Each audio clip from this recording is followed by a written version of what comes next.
Hello, I'm Fast Lawyer. Today we're going to do a review for Nargul, Humans Among Us VR, a game released on the Steam store April 30th, 2022 by developer 3DDD Games. It's available for the HTC Vive, Valve Index, and the Oculus Rift. It normally retails for $19. I received a free Steam key through the Steam Creator Connect program to review this game. I tested this game out on the Meta Quest 2 using a linked cable. Nargul is a narrative-focused experience. There are some gameplay elements, but they're all casual level difficulty. Those gameplay elements include a lot of platforming, a lot of fetch quests, some puzzle solving, but the puzzles are super easy, and some very light combat. It took me approximately 4 hours to complete the game. I really enjoyed the experience, but this is one of those games that is not for everyone. You really have to look past several issues to enjoy this experience, but the reason why I do recommend it is because it is a unique experience. There's a lot to love in this experience, and it's definitely one of those games where the whole is more than the sum of its parts. So let me get into some of the nitty-gritty details of this game, what I liked, what I didn't like, and what you can expect if you buy this game. Nargul, Humans Are Among Us, sorry, I just had to do that, is running on the Unity engine. On my RTX 3080, I was getting variable frame rates. It would run anywhere from 40 to 90 frames per second, just depending on the scene. I did attempt to adjust the graphical settings, but it didn't matter whether I had it on high or medium, it seemed to have the same issues. And unfortunately, this game only had a few settings available. You can change the graphics from low, medium, or high. You can change the language from English to French and the general sound volume, but that is it. You only have full locomotion and snap turning available. I didn't see any comfort options, and unfortunately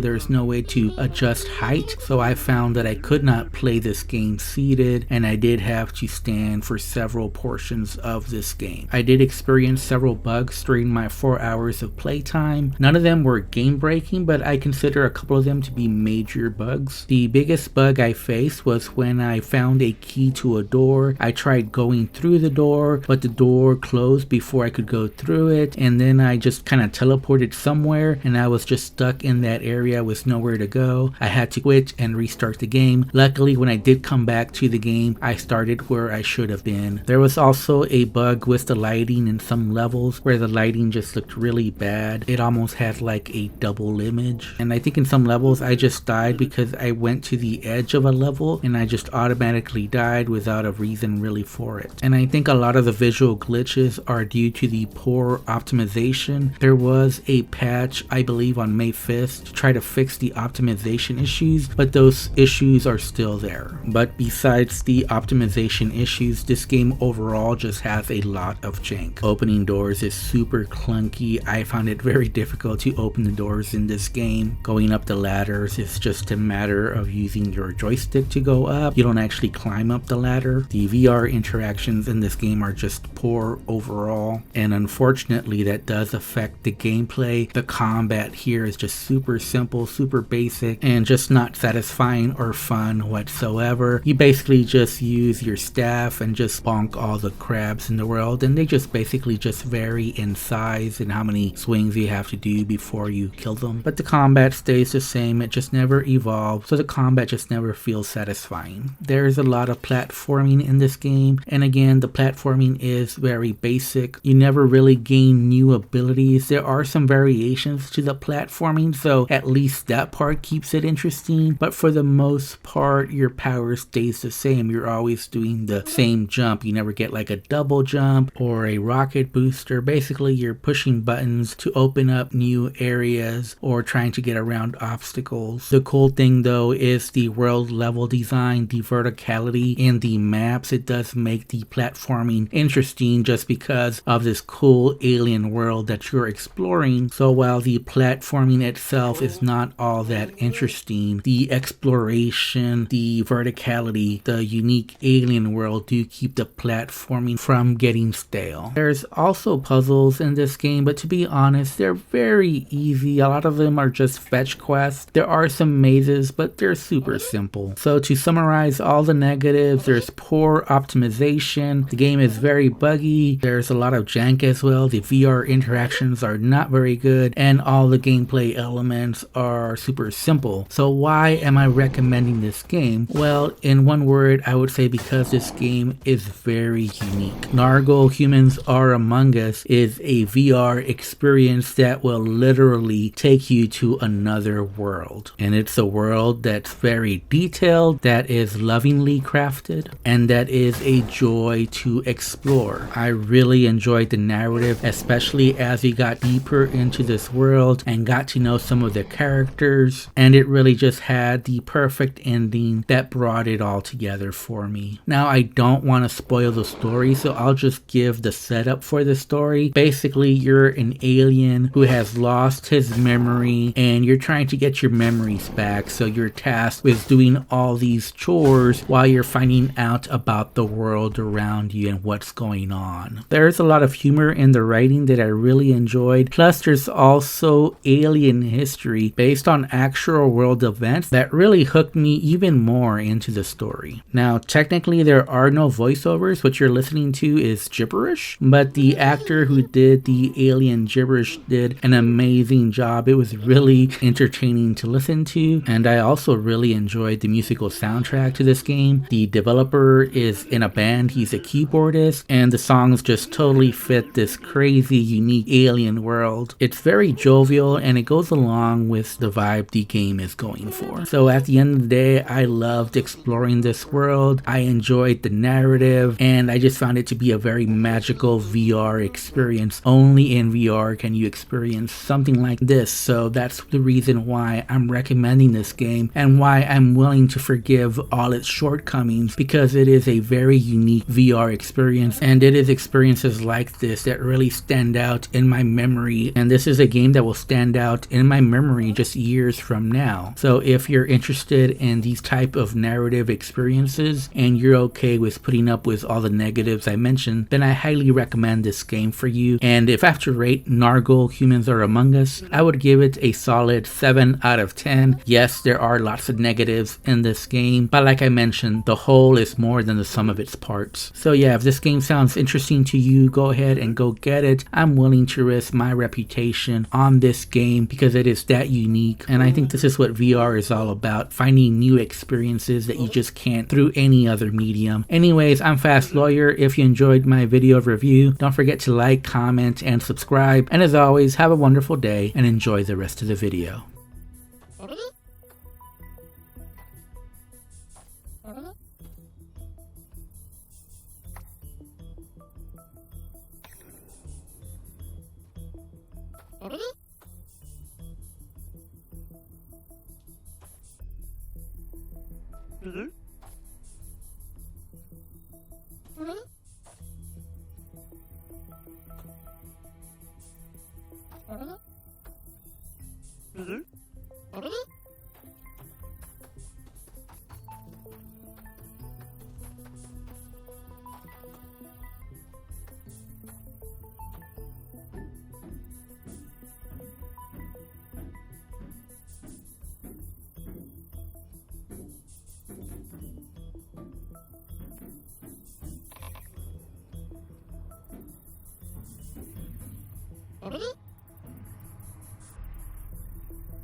Ready?